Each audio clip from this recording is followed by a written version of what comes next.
Good afternoon, ladies and gentlemen. Welcome to our inaugural Health and Wellness for Employees session. If you're new here, my good name is Njagi, and I'm the managing partner of Njagi and Associate Advocates, a corporate commercial law firm based here in Nairobi.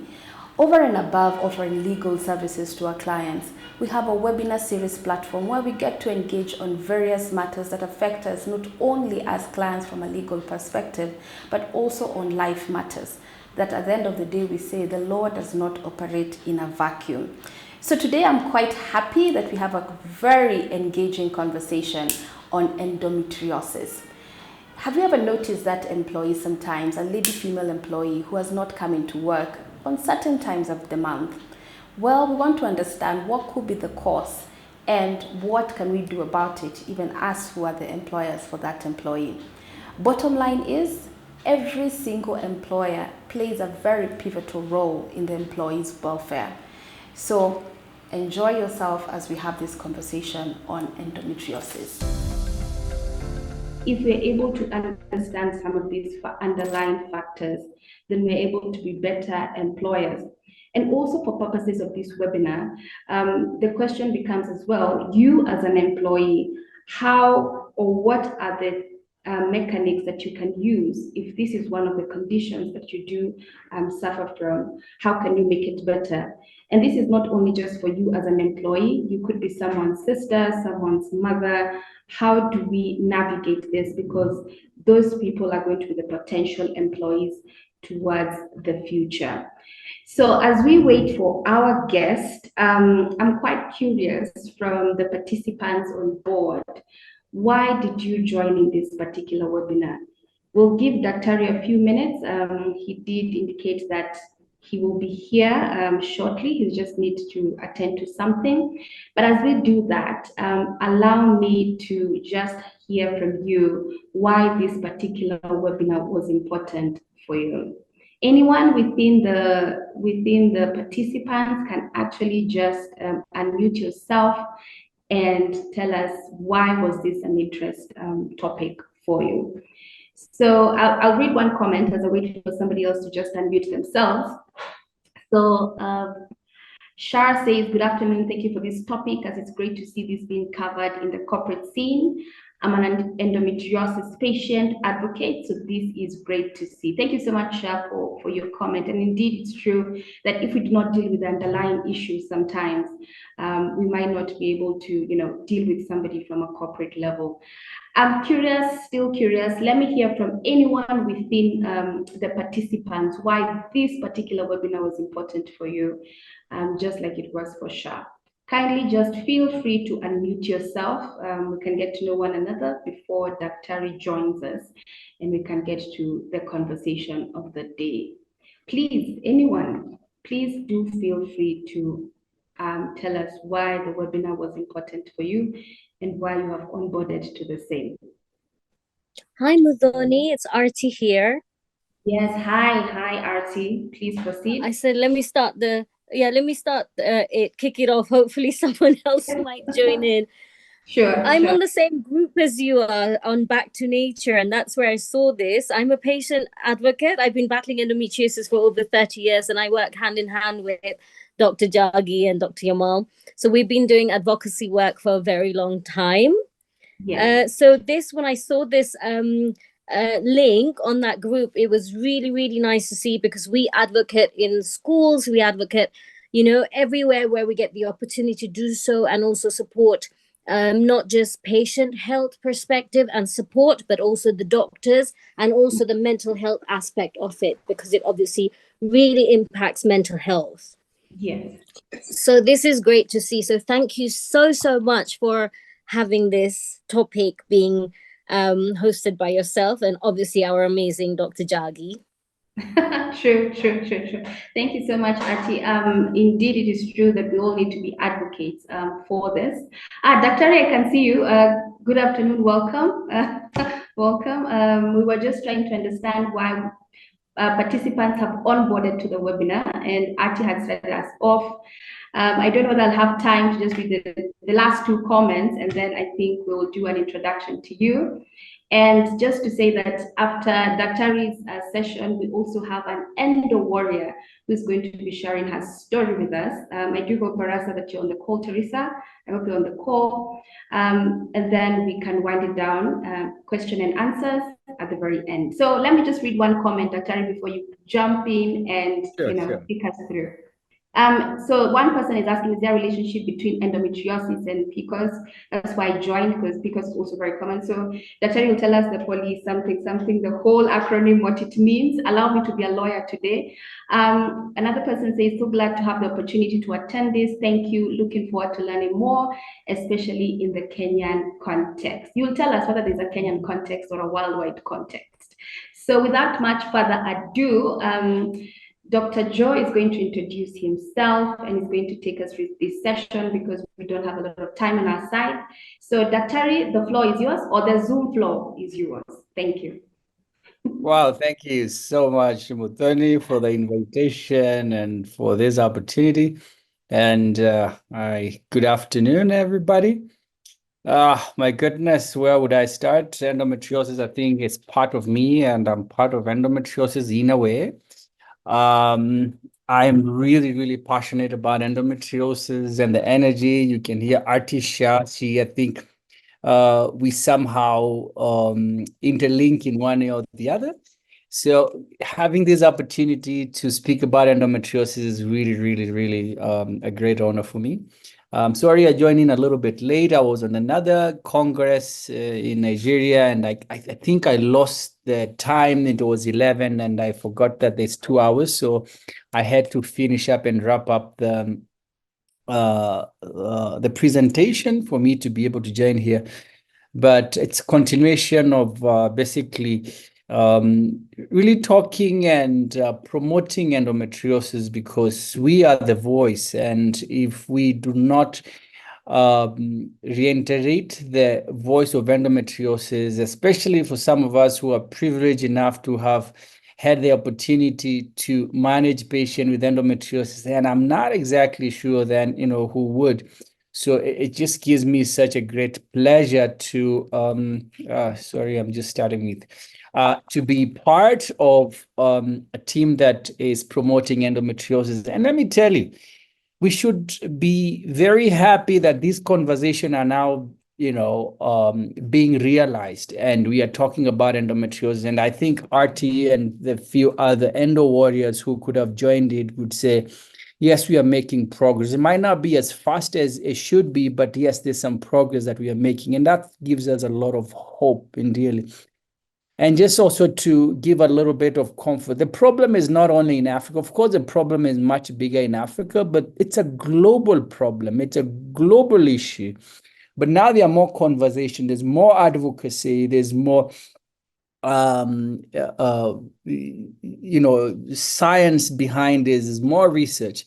And I believe that this context is going to really change. But we are the voice, and we are the change that we really want to see. So my topic is just endometriosis, and I'll possibly mumbo jumble here and there. And it just to really give us an understanding of endometriosis and how bad can it be, and how can we participate or be part of the process of changing the context of endometriosis. So when I was looking through my slides, which I've used in different arena, in more professional, I said, should I leave this? Should I include this? And I really felt that talking to the team here of advocates, I think it's just going to make it a little bit easier for me to pass on the message. So basically, I don't need a lot of introduction. I'm Joe Njagi, and just passionate about endometriosis. And it's a journey that has been really, really, really impressive for me. Of course, I hold a different responsibilities here and there, but all my responsibility would direct towards care for endometriosis, and more so in rural settings. So I'll just dig right into my presentation. I think I have about now 30 minutes here, and I should be done with this presentation. So greetings from laparoscopy mashinani. Why I say mashinani is because mashinani, I think, is a representation of low and middle income countries, where majority of our patients might not really afford care outside their community. So if we really have to improve the healthcare, we need to emphasize on how we can change this at the community level. Why this image is really, really dear to my heart. This was me and my team. We had gone to train laparoscopy in a very rural place in northern Uganda called Lacho Hospital. And you can really see all these guys who are training, they are really keen to learn these skills. And what really gave us joy is that after we had left this place, a woman somewhere will benefit with this technology of minimal invasive surgery, a place that we might not have an opportunity to go back in our lifetime. So these are the seeds we keep planting. Why laparoscopy? Because I also feel laparoscopy is very dear to my heart, is because it's the journey of laparoscopy that has led me to the interest and care in advancing care for endometriosis. I have no financial disclosure or conflict of interest. I'm here at my own interest and through the invitation, of course, Mudoni, who invited me to be here. We know this story here, and it was a really sad story. And this completely rocked the world of endometriosis, both locally and globally. And in my opinion, I don't think we really need to get here. But this is another story of what is really going on around endometriosis. And I start with this quote, especially when I'm talking to my fellow colleagues who are gynecologists or who have committed to the care of endometriosis or women or female reproductive health. Because there's this gentleman, a few years ago who said, he who knows endometriosis knows gynecology. And I think the reason of saying this statement is because endometriosis is considered as one of the most challenging gynecological, benign or non-malignant gynecological condition that is known. Both treatment understanding is still not clear how endometriosis developed in the first place. So the question then we still ask ourselves, and I think that's why we're here. Why are we still not know much about endometriosis 150 years ago, since Rokitansky defined or gave a description to endometriosis? We really don't have diagnostic tools to make good diagnosis for endometriosis. Staging, there's a lot of classification. Today I'll come with my own thing, and then I'm going to call it Njagi's classification, and then I'm going to be fighting Modoni's classification or whoever classification. So we have not gotten to a consensus where we speak as healthcare providers, where we are going to speak the same voice and the same now. It's whatever is happening in Africa is different from whatever is happening from the United States. And as much as we are still continuing having this division, it's still making it very difficult for us to come with a conclusion on endometriosis. But if we're talking about 150 years, how old is endometriosis anyway? And we know that endometriosis is as old as mankind.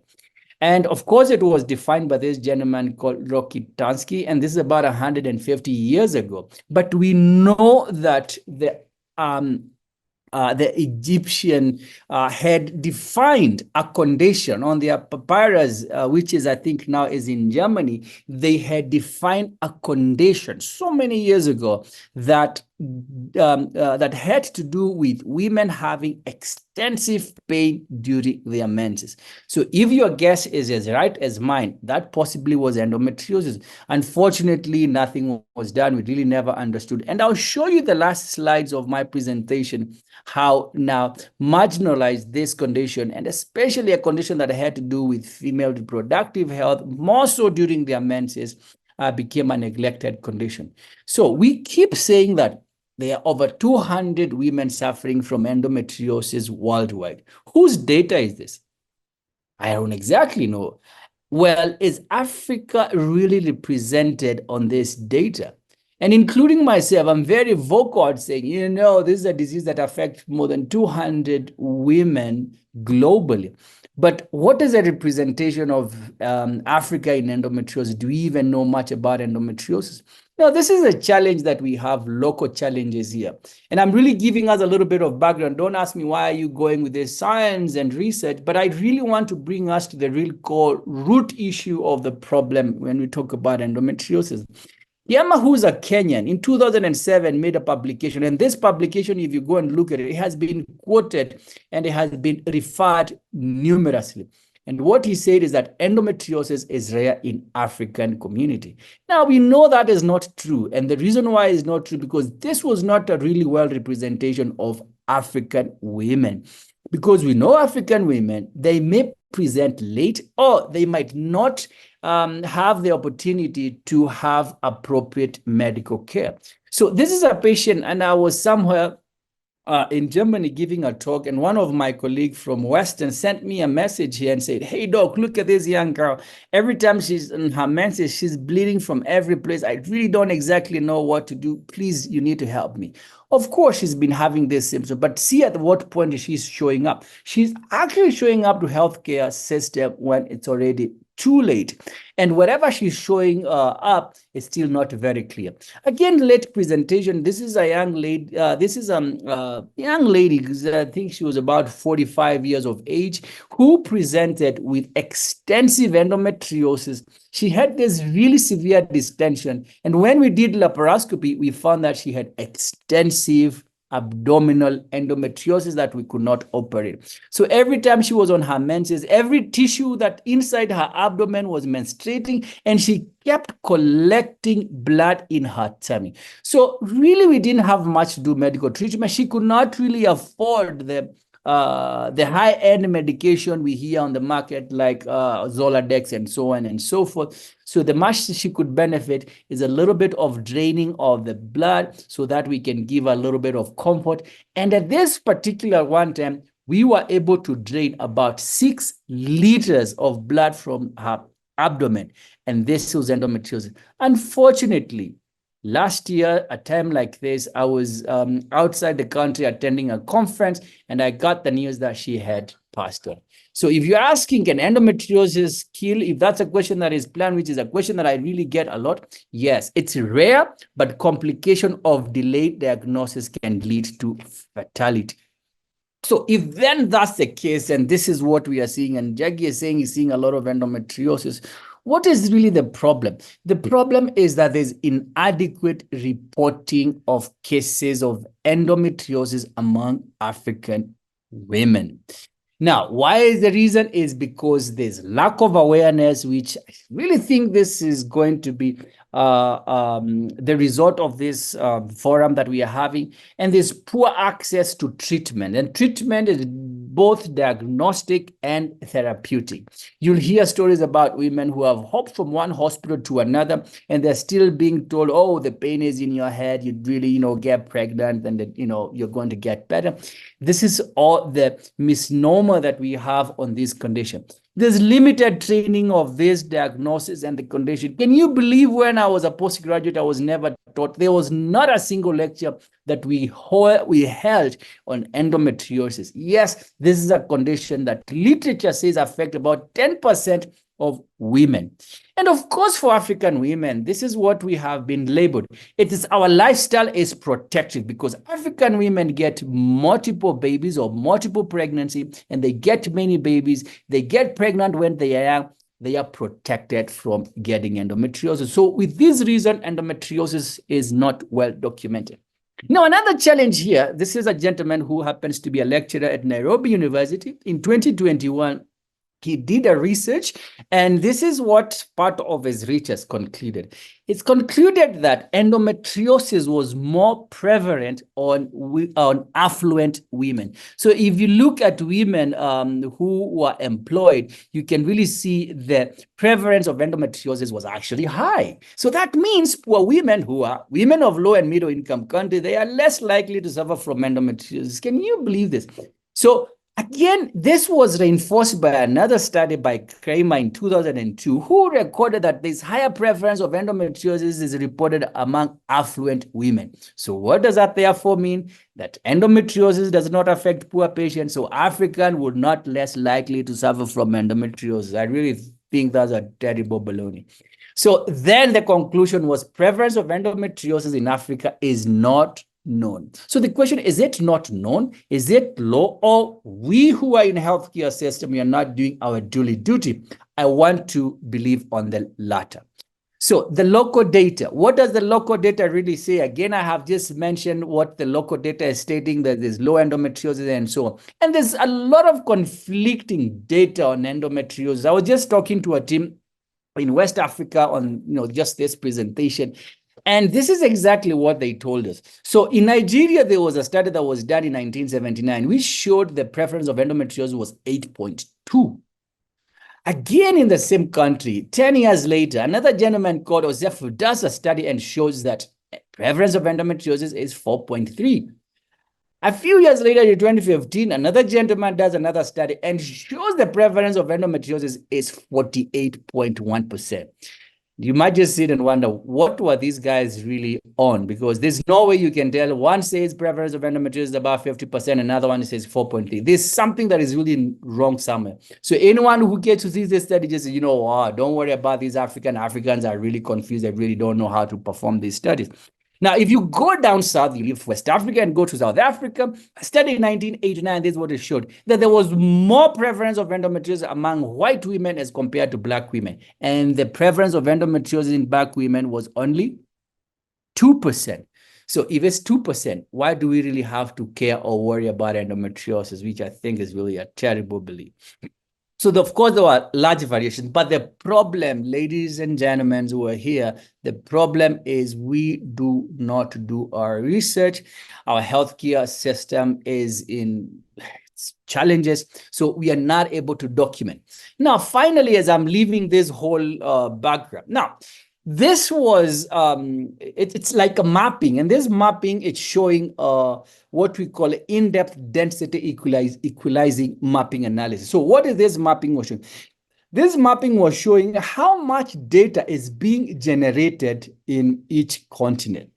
And of course, we see the United States, they had some really good, Asia had some work. Now, if you come and look for Africa, trust me, it doesn't matter. You take a binoculars or, a magnifying glass. Trust me, you're not going to see Africa. So what does that therefore mean? If you're not publishing, if you're not recording, if you're not documenting our condition, then it's never a problem. So you can see there were about 11,000 publications, and United States had the highest volume of publication on global challenge on endometriosis, and this is exact. So somebody just looked at it, who's a scientist, and just looked at, endometriosis is not an African problem.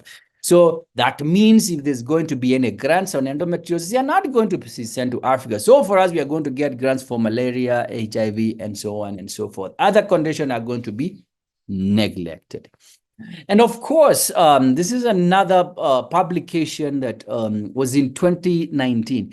And this publication is a little bit disturbing because this publication stated that endometriosis was not, it's actually here where it says, with the condition predominantly identified in white women. So what does that therefore mean? Endometriosis was not a condition for African or Black women. So all of you here who are, Black women, and the research showed that you're less likely to suffer from endometriosis, which is really unfortunate. So of course, other publication came, endometriosis was a neglected condition.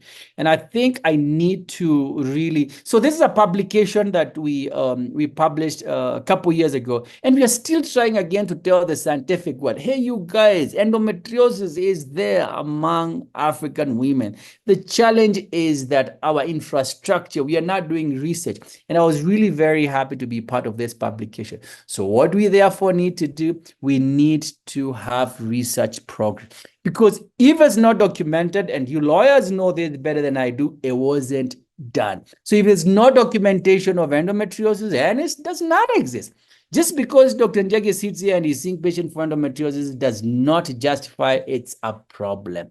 It could possibly be something in my head when I'm getting to see endometriosis, or patients get to know Dr. Njagi is an endometriosis specialist in the coming. So I get to see more volume. So we need to do study. So now let's forget about that now. We've seen what the challenge, where are we coming from, what are the challenges? So we need to advocate, and we need to hold we healthcare professionals accountable to our choices and our decision.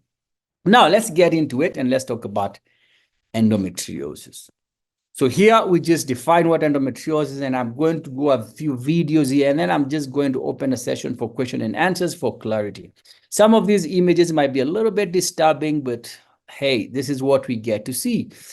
So this is how the abdomen, the uterus really looks like. So if we perform surgery, we put in a camera through your belly button and we illuminate light inside your abdominal cavity, this is exactly what we are going to see. We're going to see a beautiful house where each and every one of us spent 9 months here. And this is where an egg was ovulated. So this is the ovary, this is a fallopian tube, this is bowel. This is very nice fat that really covers bowel and it has its function. And if we lift up the uterus, this is what we get to see behind the uterus. Again, the beautiful ovaries here. These are some of the ligaments that usually hold the uterus into place, and the bowel or the intestine or the rectum is right below here. Now, therefore, then what is endometriosis? And this is the definition we say, definition for endometriosis. Definition for endometriosis, we say it's a condition where a cell or tissue which are similar to the lining of the uterus or endometrium grow outside the uterus. So then a little bit of anatomy. If I go here now, we take this as the uterus. The uterus has different layers. So we have the inner layer here. The inner layer is called the endometrium. The inner layer is the one that thickens and sheds off every month. Why does it thicken? It thickens because it's getting ready for implantation should fertilization take place. Now, if fertilization doesn't take place, there are messages sent to the brain. There are, different hormones are withdrawn, other, hormones become dominant, and then this tissue will shed off. Now, you have the middle layer, which the middle layer is a muscular layer, and the muscular layer is the one that is responsible for cramping or contraction. When does cramping happen? Cramping will happen when a woman is having her menses to expel the shed of endometrium. And the second other time that the uterus will contract is during birthing of a baby, because the uterus will really need to contract. The muscle are going to contract to expel the baby and the product of conception. Now, therefore, this is how we define endometriosis. If we have evidence of tissue which are similar to this tissue here growing outside the uterus, we have a diagnosis of endometriosis. Where can this tissue grow? They can grow just about any part of the woman's body. Again, here we can see this is the intestine. I've shown you that image whereby when you illuminate here, this is the uterus, here, this is the bowel. So they can infiltrate the intestine, they can infiltrate the peritoneum, and they can infiltrate the bladder. So this tissue, when they start infiltrating this tissue, when this tissue start infiltrating different parts of the organ, it becomes endometriosis. Now, there are different languages that you are going to hear. You're going to hear adenomyosis. Adenomyosis is when we have the muscle layer being infiltrated by the same tissue. You're going to hear something like endometrioma. Endometrioma is when the ovary has been infiltrated by the similar tissue. You hear something like a chocolate cyst. A chocolate cyst, then that therefore would mean it's again the ovary that has been infiltrated by this tissue. And because of this blood that they keep shedding, it accumulates, and now this old blood becomes brown, and that's why it's called a chocolate cyst. Now, there's a lot of question that has been going on. What is the cause of endometriosis? When does it start? How does it start? We still have no clue. It was previously believed a condition that was called retrograde menstruation, where the menses will flow through the fallopian tube instead of coming through the cervix, through the vagina, and on the tampon or the pad will flow through the fallopian tube and pour inside the abdominal cavity, and this tissue will start to grow. Unfortunately, we know that's not entirely correct, because we have seen patients who have retrograde menstruation, they don't have endometriosis. And also there's a study that showed that there were fetuses, when autopsy of fetuses was performed, there was evidence of presence of endometriosis in the human fetus. So there was possibly a belief that endometriosis starts as early as fetal life. Now, that's the reason why treatment for endometriosis or prevention for endometriosis become very complex. Because you cannot prevent, neither can you cure what you don't know where it starts or what triggered the initiation. Now, let's talk about progression of endometriosis. We again have defined endometriosis and said endometriosis is a condition where tissues similar to the one that lies inside the uterus start growing outside the uterus. So I showed you the normal image previously. Now, when these tissues start growing, this is what will happen. They are going to implant on the lining of the abdomen and they'll start infiltrating. Now, there's there are different classes of endometriosis, which I don't think it's important for us here. There's the superficial disease, there's deep infiltrative endometriosis, and there's endometrioma, which I have just mentioned. Now, if this disease is not caught early, it's likely to progress. When it starts progressing, now this what happened. So it starts spreading. Again, we see the uterus here. We can see the bowel is here, or the intestine is here. And now this disease can start invading different tissue. Now, over time, if the disease is not caught early, this is now what might end up happening, where now you have endometrioma. Remember, we said endometrioma is endometriosis of the ovary, the uterus, there's a fallopian tube, and the intestine. They all get glued together. And when they get stuck together, now this is years down the line. This is what is going to happen. Fertility is going to be affected. The patient will have pain during her menses. The patient is going to have pain during sexual intercourse. She will not going to get pregnant. And it becomes an issue of almost every structure. Therefore, we'll say that endometriosis is a multi-system condition. Let's talk a little bit about epidemiology. Unfortunately, this is not African data. This is Western data. But we can still borrow from it. But then again, remember, what has literature told us?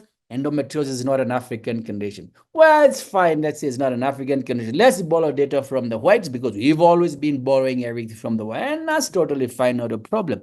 But what they say is that 1 out of 10 women who are on their reproductive age, they suffer or they have endometriosis.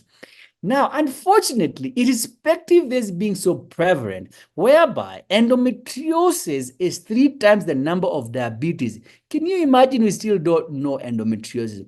If I can ask you to show by to respond by show of hand, how many of you have heard somebody who has diabetes? I know each and every one of us will put up their hand. But if you do the same for endometriosis, which is 3 times the diabetes, less of us will know about endometriosis.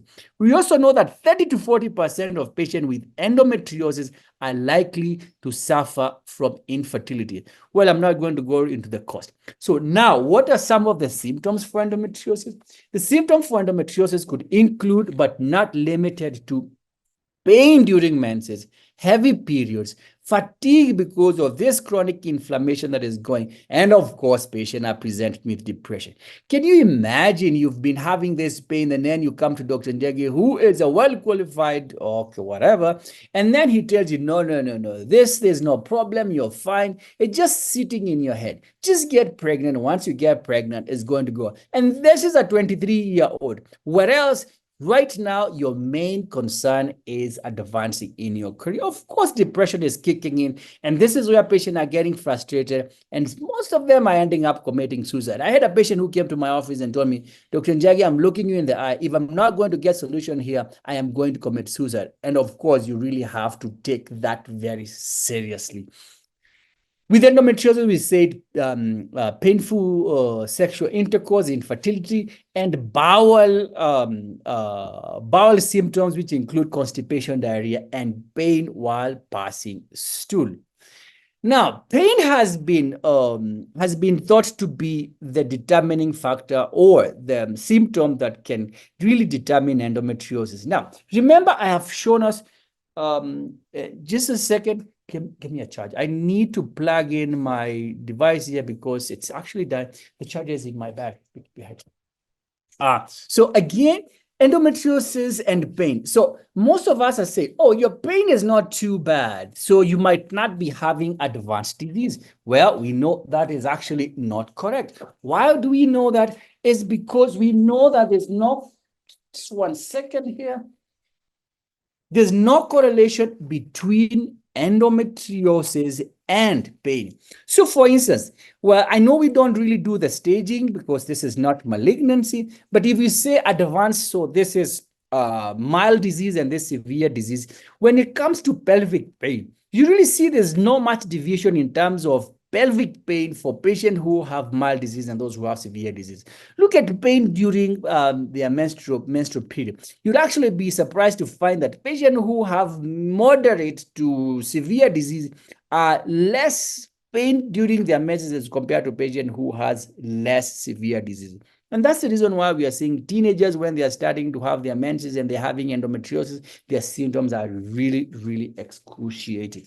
And again, when it comes to pain during sexual intercourse, we also again see there's not much discrepancy. I really need to rush through this. So the different form of endometriosis, now this is going to really scare you a little bit, but again, I had already showed you 2 images when we started this. This is a young lady who used to bleed from her ear every time she had her menses. And when she was put on hormonal treatment, this cleared and got better. Again, this young lady was bleeding from her eye every time she had her menses. And when she was put on medical treatment, this bleeding stopped completely. What can we say was possible diagnosis? Endometriosis was a possible diagnosis. What about some of those women who have had cesarean section or any abdominal surgery, and every month they will start getting pain at their incision scar, or there will be swelling, or there will be some discharge coming? So this lesion here, we call this cesarean section scar endometriosis. And these are very common for patients either who have delivered through cesarean section and they start having these lesions on their scar. That can mean endometriosis. And this is really easy to pick up on imaging like ultrasound scan or MRI, whereby this imaging can really show us. Again, I talked about endometriosis involving the rectum, and this is where endometriosis start growing now behind the uterus and is going to infiltrate the surrounding tissue. What are some of these surrounding tissue? Again, as we mentioned, includes the intestine. And this is what we see when we perform ultrasound scan, which I really feel if there's anything that has really greatly happened in the recent year in the care of endometriosis is the imaging system. Unfortunately, there are not many centers that are performing appropriate or expertized imaging for endometriosis. So you'll go, you have an ultrasound scan. They say, oh no, everything is fine. And when they come to our center, we do an ultrasound scan. We find they have extensive disease for endometriosis. Again, this is not very important, but this is another interesting patient who was getting this red eye every time she was having her menses. And this was conjunctival endometriosis. Again, she was put on medical treatment. And when she was put on medical treatment, this cleared. And a few 2 months after using medical treatment, you can really see this completely cleared. What was possible diagnosis? Endometriosis. How do we say it's endometriosis? Because it's cyclic, or what we call catamenial symptoms. Every time you have your menses, you're having symptoms. But it does not necessarily mean if you have endometriosis, you're only going to have symptoms when you're having your menses. We've actually seen patients who don't have, they have this prolonged chronic pelvic pain and so on. But if you're having bleeding from these different organs during your menses, the chances of it being endometriosis is very likely. We've also seen endometriosis in the diaphragm. You can actually see this black nodule or lesion that are growing. This is the liver here. And once we put in the laparoscopy, this is exactly what we get to see. So they're different form of endometriosis. Then what this therefore means is that endometriosis can affect just any part of your body. So when we suspect the patient shows up into our clinic and they have the symptoms and they're saying, you know, I'm having pain, you know, my sexual life is difficult, it's challenging, or, you know, it's been difficult to get pregnant. Now, what are the steps? Now, we get into the diagnosis. And when we get into the diagnosis, we need to listen to the patient. So if you come to my clinic and you're telling me about your symptoms and I'm telling that it's all in your head, please, you have all the rights to get up and walk outside and, well, don't bang the door too hard, but please shut the door behind, because I really need to listen to you. We doctors, we don't do any miracles. The diagnosis we make is actually what you tell us. Our responsibility is to build the story between the lines. So whatever you say, then with the knowledge that we have, we need to make a possible diagnosis or differential diagnosis of what that could be. So if you come to my facility, possibly what will happen is we are going to give you this very exhaustive feedback form, and it's going to include your menstrual history. We are going to your pregnancy history, your medical history. You're going to tell us about your pain levels, and so this really takes an assessment plan that we use to be able to tell exactly how extensive your symptoms are. And this is exactly what I was talking about. If you listen to the patient carefully enough, this again, William Osler, they will tell you the diagnosis. So if you've had endometriosis and you've gone to somebody or a healthcare professional and they have not gotten the diagnosis, I think most of you who have had later diagnosis of endometriosis will agree to me that the doctor did not really listen to you. So we need to listen to you, because your story really tells us exactly what's really going on. Now, once we have finished the assessment and the history, examination need to commence. What do we do on examination? We are going to examine your abdomen. We are going to do a speculum exam where we look behind the cervix in the vagina, because sometimes we have seen infiltration of endometriosis in those, especially for patients who have pain during sexual intercourse. The next step, and I think this is the most important part of endometriosis, is imaging. And imaging, what we do, we perform transvaginal ultrasound scan, because with transvaginal ultrasound scan, we are able to see before we operate. You're going to hear some doctors are going to tell you, laparoscopy is the gold standard. That is false. The ESHA guidelines, which is a committee that really seeks and acquire evidence-based medicine, they've actually found that you can see as much as you really need to see with just by use of transvaginal ultrasound scan. So we really don't have to take every patient to the operating theater just to make a diagnosis. So if you're going to the operating theater, it should not be diagnosis, it should be therapeutic. So we therefore say diagnosis is a gatekeeper to therapy. And if we catch the diagnosis early, we are going to reduce the time for making diagnosis of endometriosis, where currently we know it takes up to 10 years to make the diagnosis of endometriosis. Can you imagine a patient who has been suffering from these symptoms I've just explained to you with endometriosis, and possibly this disease has actually been getting worse? By the time you're catching them with disease that has completely affected the reproductive organ, and God forbid, involving the diaphragm, and now they are going to require extensive surgery and possibly affect their future fertility. So again, transvaginal, why transvaginal? It's really easy, it's accessible, and this is what is really important here. And again, initially we were told that diagnosis for endometriosis is laparoscopy. I think some of you would have heard that, but this is exactly what we see. So if you put laparoscopy, you're going to see this is the endometriosis of the ovary. But hey, I don't need to take you to the operating theater for me to really make a diagnosis. With the introduction of the probe, I'm able to see, hey, here is an endometriosis of the ovary. Again, with the right skill and with the right tool, here you are able to see there's infiltration of the uterus here, and this is what we call adenomyosis. And we're just able to plan this even before we go for surgery. What about more extensive disease? Now, again, with ultrasound scan, again, here I'm able to see this is the uterus, this is infiltration of the uterus, and there's more disease that is infiltrating the intestine. Again, this is exactly what I was explaining to you, that we say laparoscopy is no longer the gold standard for endometriosis. Why am I saying this? It's because you're going to come to Dr. Njagi and say, oh, it sounds like you have endometriosis. We need to go in for laparoscopy to make a diagnosis. Please run away.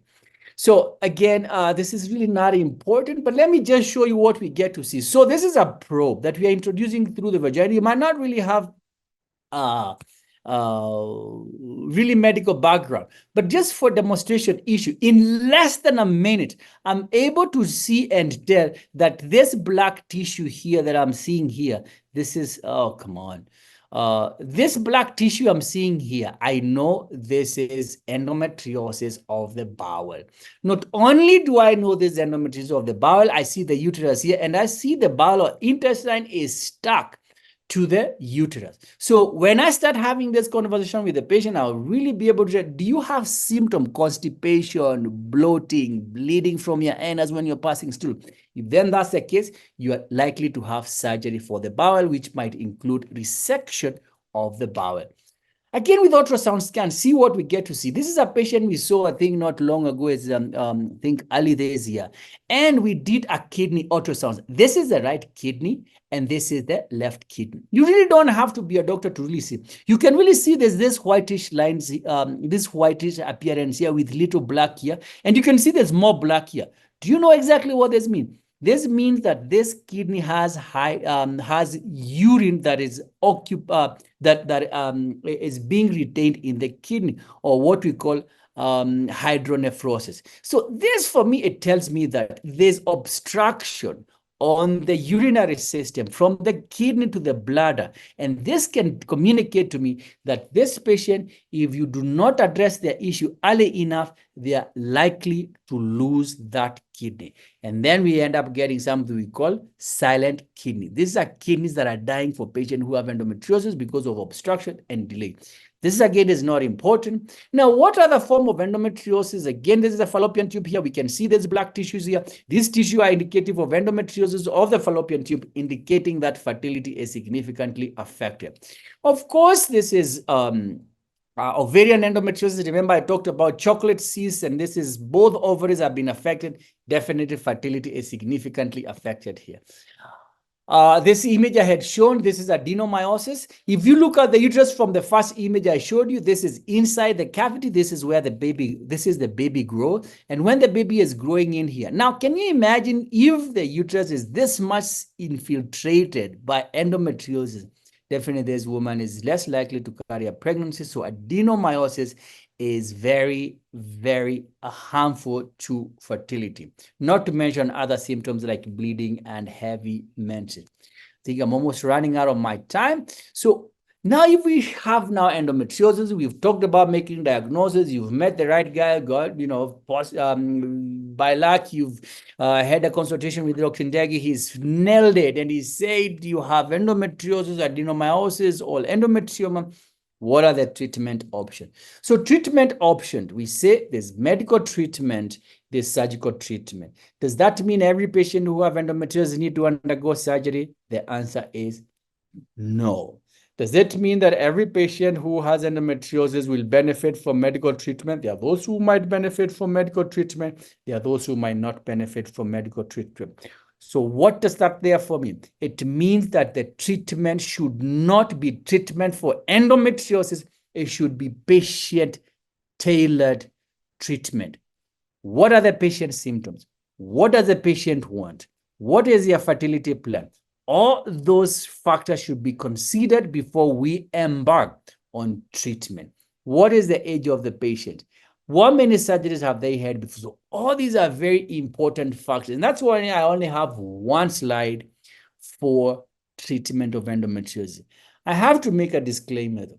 If you're going to have surgical treatment, please pray in the morning that Lord send me to a guy who clearly understands and has the skill and the heart for treating surgical management of endometriosis. The reason we say this, we were just having a discussion earlier, the surgery for endometriosis should be one good surgery, and if possible, one and the last surgery. Unfortunately, patient undergo many surgery because there's no complete treatment or excision of endometriosis. Okay. Again, I had showed you a normal image, so I will show you this video here. This is a patient I had last year, and put in a camera, and I cannot really tell what I'm looking at here because everything is stuck together. I can't tell if this is the uterus or is the bladder. This is the intestine, which are stuck together. And this patient, she was 36 years of age. Unfortunately, this patient had disease almost everywhere. So she had She lost her uterus because she had extensive adenomyosis. Bladder was involved. Rectum was involved. She was getting constipation, bloating, and sadly, she also had diaphragmatic endometriosis. And you really just ask, just how unfair can endometriosis be? Ureteric involvement in endometriosis. Again, remember I was talking about showing you the kidney that was enlarged. This is exactly what happened. This is the ureter that is passing here. Again, I'm sorry, this image is not very pleasant to our eyes, but the tissue you're seeing here, this is endometriosis that is constricting the ureter. So what will happen if there's constriction around here? The urine is not going to flow freely to the bladder. So that means there's going to be stasis of urine. So the ureter is going to enlarge, and so is going to be backflow all the way to the kidney.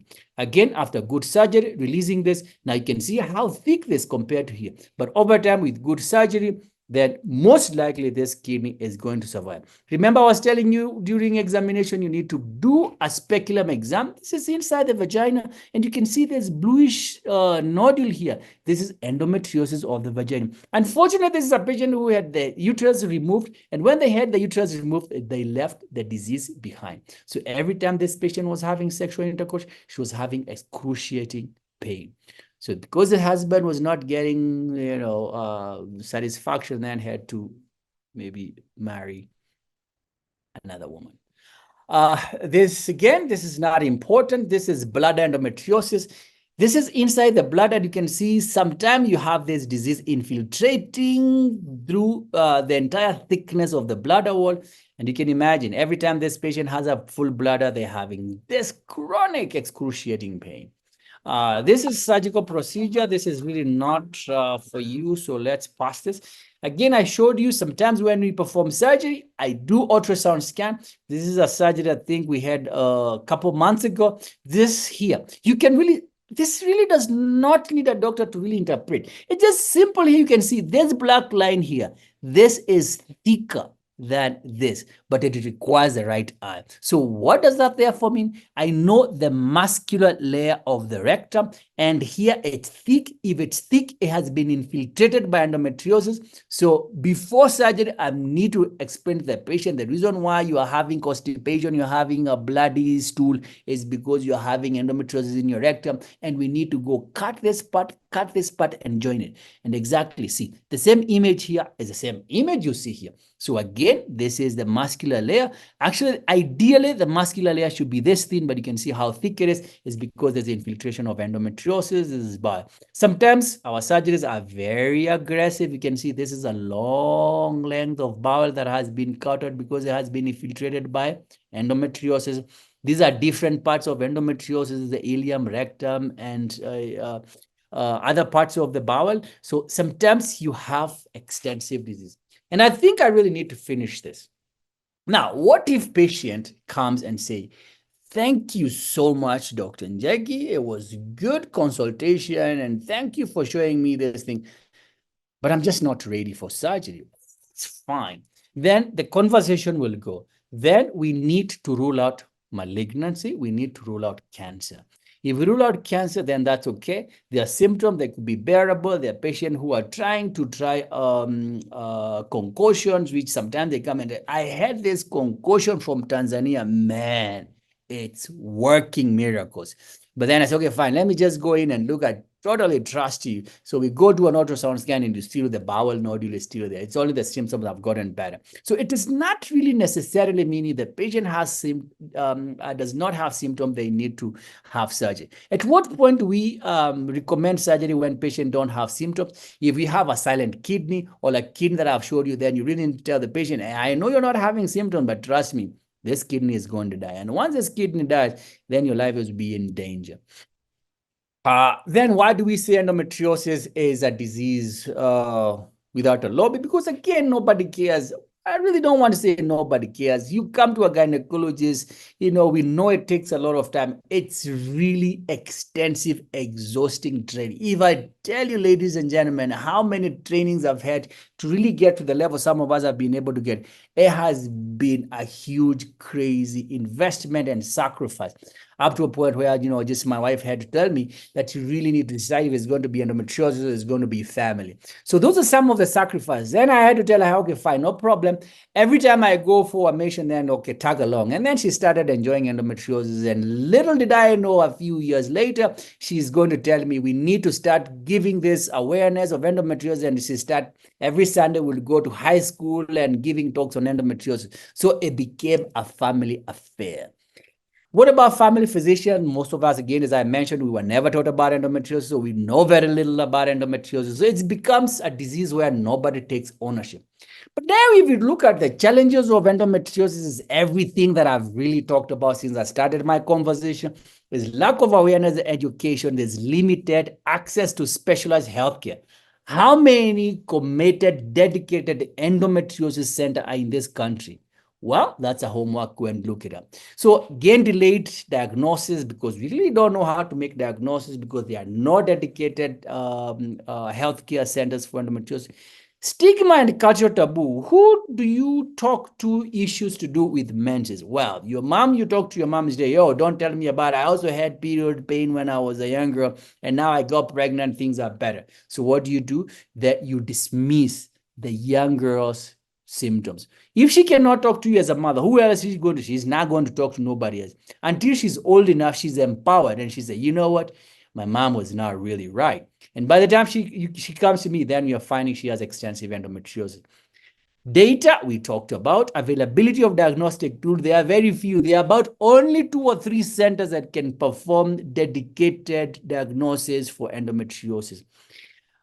Pain strategy, insufficient support network. And I'm really glad that RT is here, but I think we need to have support system. How do we support these patients who are undergoing issues with endometriosis? And I think these are really going to change the care for endometriosis. Of course, there are a few things that we have done. We have developed an African Center for Endometriosis. We are training young doctors on how to do diagnosis for endometriosis. And this is really cool. I was really fortunate early this year to give a talk in Romania on the work that we are doing on Pan-African Society for Endometriosis, trying to educate and create awareness for endometriosis. And of course, once you start this journey, you need to have a team. And I've been very, very fortunate and lucky to work with this gentleman who is not only my mentor, but my brother. And this was a really impressive part, myself and Dr. Amal, when we did I think this was the second, but we have had an opportunity to perform an endometriosis excision of the diaphragm. And this was really good. And you can really see how we take it easy. We're just having fun, having this surgery. But trust me, these are very extensive procedures. It really needs a lot of skill, and you have to be very meticulous. So what you see here, this is endometriosis of the diaphragm. Here, we are opening the diaphragm. What you're looking at here, this is the lung. And my goodness, this was a really incredible moment for us. But not only for me, but it was for the entire continent, that we are making progress and we are making marks on the right direction. And this is a training that we have performing for endometriosis. And this is exactly what I was just talking about. This is high school endometriosis awareness that we are doing early this year, and I think we should start it again. And this, we are able to go to a school where we spoke to 1,800 girls. Can you imagine the significance of these awareness campaigns? Even though there are many more Njagis who are doing this, then it should not be a problem. Awareness will not really be a challenge. Finally, as I finish, and I've really gone over my time, I really apologize, ladies and gentlemen, is why endometriosis, we say, is a disease without lobby, is because possibly no one cares. In 12th century, do you know what it was actually believed? It was believed that menstrual pain was punishment of a diffuse offense. So when women were having pain during menses, it was a form of punishment. This is actually another one that I really find very interesting. It's when a woman was having their menses, it's called, the uterus was called the uterus toad. Is that this, there's a toad that is crawling inside a woman, it is biting. And when it's biting, it's causing pain. This is in 16th century. The one that really pisses the hell out of me here, because I've been a victim as well of using it, is hysteria. Hysteria is when a woman was coming, my young girls, when they're coming to a clinic and they're having really pain, we say, oh no, they're suffering from hysteria, they don't want to study. Of course, as an intern, I was actually made to believe there's a diagnosis like that. Only came to learn that hysteria comes from the word hystera, and it was assumed that hysteria was linked to the changes of the uterus. Terrible. And of course, hysteria, the treatment for hysteria was hysterectomy. Word of discrimination and origin of treating hysteria with hysterectomy. What is my take-home message? Pain in conjunction with menstruation has to be taken seriously. Never indicate menstrual pain is normal, as mother and grandmother experiences too. And please, who want endometriosis suspected, effort should be made to consult with a specialist or someone who is familiar with an endometriosis, as correct diagnosis and treatment of endometriosis is complex. I finish with these words, is that success is like climbing a mountain. You have to work as a team, face obstacles and bad weathers. But no matter what, we always reach the top. I know we are at a time of a very challenging time in endometriosis, but we are making progress. As long as we work as a team, as long as we demystify this condition, we are going to reach where we are going. And this is basically, I think, a reminder for me as an endometriosis specialist, as I started by introducing myself, I expect to pass through this world but once. Any good, therefore, that I can do, or any kindness or abilities that I can show to any fellow creatures, let me do it now. Let me not defy it or neglect it, for I shall not pass this way again. Thank you so much, ladies and gentlemen. We have a moral obligation to do more diagnosis to our female population afflicted with endometriosis.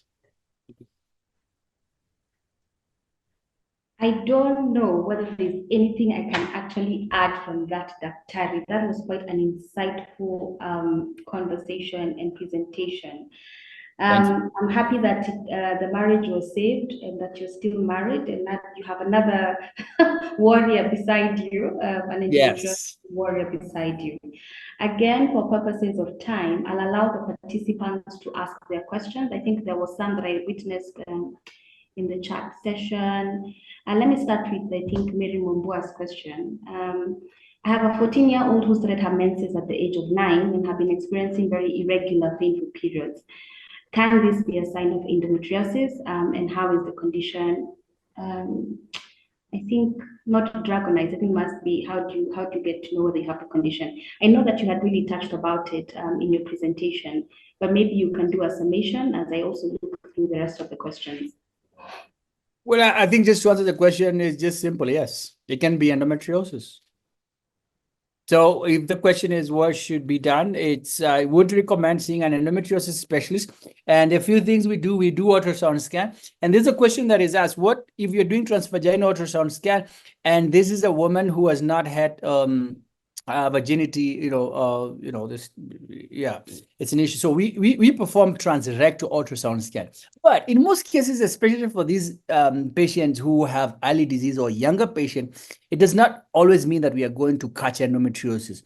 But if patients have symptoms suggestive of endometriosis, we'll take them as patients for endometriosis. So we'll start them on medical treatment. And if medical treatment then doesn't work, then we have an indication to perform a laparoscopy because it could possibly be superficial endometriosis. Of course, let me be very clear. It does not necessarily mean if a young girl or a woman is having pelvic pain or pain during menses, it means they have endometriosis. Of course, we know it can be issues with the nerves. It can be issues with the pelvic muscle issues. It can be congestion. So we need to rule out all these other conditions that can be suggestive, which can be causing this chronic pelvic pain. But to answer your question, if they're having pain during their menses, it's possibly endometriosis and care should be taken. Thank you so much for that. I want to answer this question on your behalf. The question is very good information. When we have a girl who presents with this issue, which hospital can we take them, or which doctor can we recommend? Of course, Dr. Nyaga. So I want to answer that question. He's going to give us his contact details towards the very end. So I have done the recommendation myself. I think there's another question. Daktari, is there a connection between endometriosis and PCOS? I know there's a full name towards that. Please proceed to answer the question. Well, yeah, and I think I also seen there's there's a lot of question on polycystic ovarian disease. Polycystic ovarian disease is, I think it's another syndrome on its own, and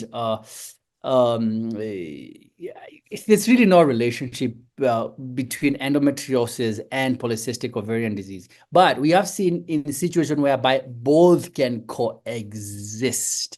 And their presentation is very different indeed. It's only that now, just like endometriosis, also polycystic ovarian disease is another difficult condition that which is a metabolic issue that is also very difficult for us to manage. But just to answer that question, not really getting so much, because I think polycystic ovarian disease also needs another session like this, if not longer.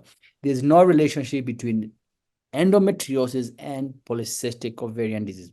The treatment in terms of hormonal treatment might be more or less the same, because we know they are both hormonal influence condition, but ideally they are not similar condition. I think on the same breath, somebody also asked the same question, but this time around with fibroids. Is there a correlation? Is endometriosis symptoms related to fibroids? Maybe you can just touch a little, but I hear from your end that all these conditions are separate, but somehow can also coexist in the same human body. Well, again, I would just say that's the same question. Yes, there's very little that is known between if fibroids are protective, if there's any risk factor between fibroids. But then again, let's remember that this high prevalence of uterine fibroid among African patients or Black women. So we stand that they tend to have more fibroid. And then again, from what I started by saying, there's very little known that about endometriosis. So some have actually thought that fibroids are protective, in endometriosis, which we actually know that is not really true. So these are two totally different entities altogether. So fibroid, we say it's a benign growth on the wall of the uterus, not infiltration of tissue similar to the ones that lie inside the uterus. So these are very different. Adenomyosis, on the other hand, sometimes can be mistaken for fibroid. Again, good imaging needs to be performed. The treatment for adenomyosis and treatment for fibroid might somehow be similar, but they're two totally different entities altogether. Thank you for that. This question I'll allow you to answer towards the very end. The question is, do you only deal with endo or overall gyna? So once you're telling us about all your details, you'll help us understand that. But I also want to get into this question. Also, much needs to be done with insurances and treatment of endometriosis. I think based on your experience, how have you seen that correlate, especially with patients that are insured and are suffering from endometriosis? Wow, this is a very difficult question to answer, but yeah, we're having these challenges with insurance because they say endometriosis is a chronic condition, so it feeds on the exclusion. Let me tell you the saddest part for me. I had a patient who had endometriosis. Their local insurance paid $3 million when this patient went abroad. I'm not going to mention what country because it's not right. This pisses the hell out of me. Sorry, guys. It really pisses the crap out of me. And I should not be emotional. But anyway, the insurance pays $3 million. So the patient comes back. Of course, she had surgery. She had a colostomy. She stayed whatever she was for quite a duration period of time. And she comes back. And of course, I really don't want to criticize the surgery. She comes back and now we need to perform the surgery because there's still disease and there's involvement of the urethra and so on and so forth. We write back to the insurance and we say, with this treatment, the cost will come to about $800. Guess how much insurance approved. It only approved 500,000. So what exactly are we doing with this insurance? We are telling that they are not local specialists who can, but if you're going abroad, we are more than happy to pay for your condition. So if, again, I'm not fighting insurance, but I have, I have conflict of interest because I'm a consumer. But I think insurance, and I'm really glad that I'm talking to a lot of advocates here. I think you guys need to do something to the insurance, but these are real challenges that we are finding here. Oh, God. Patient comes to you and say, "Oh, no, he's too expensive. You send him to another hospital." So I've had, actually, because of these issues with insurance, I've had a patient who had endometriosis in another facility. It was not, she comes back, I do an ultrasound scan after surgery, and then I tell her, look, I mean, because when we're doing scans, we show you, look, this is endometriosis, and yet you had surgery. And she comes, oh, I talked to the insurance say, no, we cannot pay because his hospital is not empaneled. You go to whatever big hospital. And I say, no, unfortunately, if I'm going to do this, is the facility that I work at. Unfortunately, the patient could not afford. She goes back to the same surgeon who did. Allow me to stop there in regards to insurance. Thank you so much, Dr. for that. I think I can't see any other question, unless there's any participant who wishes to unmute themselves and ask a question live. Any participant who wishes to do that? Any question? Allow me then to use my auctioneer go, which I say going once, going twice, going thrice. I think the hammer is now down. We'll close the Q&A session at that particular point. So I hope, Dr. that you can stay on with us. We have an endo warrior on call. Okay, I was, okay, sure. Will you manage to stay on, or what did you want to say? No, actually, no, it's okay. I'll stay for a few minutes. It's just that, I had actually, I had stopped the flow in my clinic, and I still have a few files waiting. But anyway, I still have a few files here waiting. But I think, yeah, I can buy another, maybe a couple minutes. It's important for me to stay on board. So yeah, I will work. Yeah. But please, before Teresa comes on board, please tell us where we can get in touch with you and all those details.